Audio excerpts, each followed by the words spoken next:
آپ لوگوں کو کبھی کبھی ایسا محسوس ہوتا ہوگا کہ یہ واقعہ یا لمحہ میرے سامنے پہلے بھی ایسا ہو چکا ہے۔ آج کی ویڈیو میں ہم آپ کو اس کے بارے میں نظریات کے بارے میں بتائیں گے۔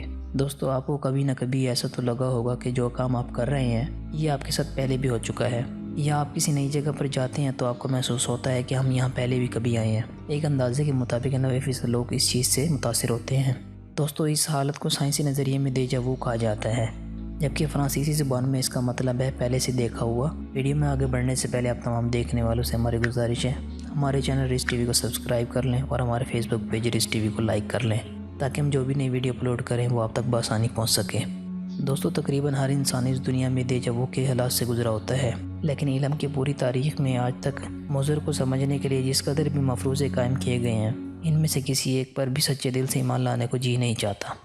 دوستو، یہ ایک ایسی جھلک ہوتی ہے جو ٹھیک اور کرنے کا پورا موقع ہی نہیں دیتی۔ یہ تجربہ انسان پر خود بخود طاری ہو جاتا ہے، کوئی نہیں جانتا کس وقت کس جگہ یہ آپ کے ساتھ ہو جاتا ہے۔ اس میں حال میں پیش آنے والے واقعے لگتے ہیں ماضی میں بھی پیش آ چکے ہیں۔ دیجا وو بڑوں کی نسبت چھوٹے بچوں میں زیادہ ہوتا ہے، جو ہمیشہ نہایت مختصر وقت کے لیے پیش آتا ہے، یعنی 1 سیکنڈ سے بھی بہت کم مختصر آتا ہے۔ کبھی انسان کو سمجھ ہی نہیں آتا کہ جو واقعہ پیش آ رہا ہے یہ ماضی میں کب اس کے سامنے پیش آیا۔ دوستو، عام حالات میں ہر انسان اپنے ذاتی تجربات کے بارے میں جانتا ہے اور اس پر گفتگو کر سکتا ہے۔ دیجا وو کے بارے میں قدیم زمانے کے غاروں میں رہنے والے انسان جتنا جانتا ہوگا، ہم 21ویں صدی کے انسان بھی اس کے بارے میں اتنا ہی جانتے ہیں۔ دیجا وو کے مطابق مختلف نظریات ہیں جو مختلف مذاہب، فلاسفر اور ماہرین نفسیات نے پیش کیے ہیں، لیکن ان میں سے ایک بھی اصولی طور پر قابل قبول نہیں ہے۔ ان میں سب سے قدیم مفروضہ ہندو مت کا ہے۔ ان کے مطابق ان کی پچھلی زندگی کی یادداشت ہے، کیونکہ ہندو مت میں کئی جنم مانے جاتے ہیں، اور انڈین فلسفے کے مطالعے سے پتہ چلتا ہے کہ ہندو مت میں کئی جنم اور آواگون کے نظریہ دراصل صرف اور صرف دیجا وو کی بنیاد پر کھڑا ہے۔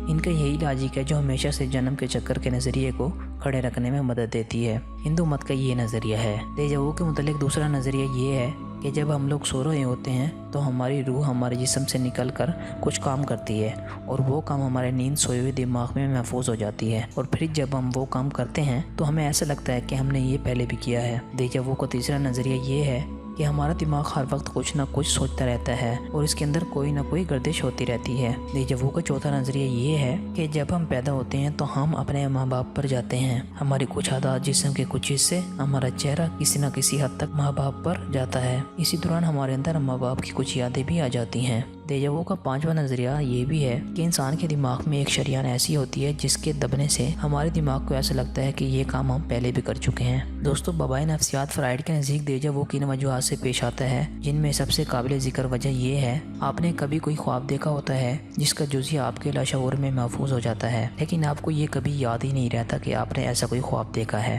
دوستو، میرا ذاتی نظریے کے مطابق دیجا وو قدرت کا وہ راز ہے جس راز کی حقیقت تک پہنچنے کے لیے ابھی مزید وقت درکار ہے، اور جس دن اس راز سے پردہ ہٹا کائنات ایک نئے رنگ میں ہمارے سامنے ہوگی۔ ویڈیو پسند آنے کی صورت میں ویڈیو کو لائک کریں تاکہ ہماری حوصلہ افزائی ہو اور ہم مزید ایسی معلوماتی ویڈیو آپ کے لیے لا سکیں۔ شکریہ۔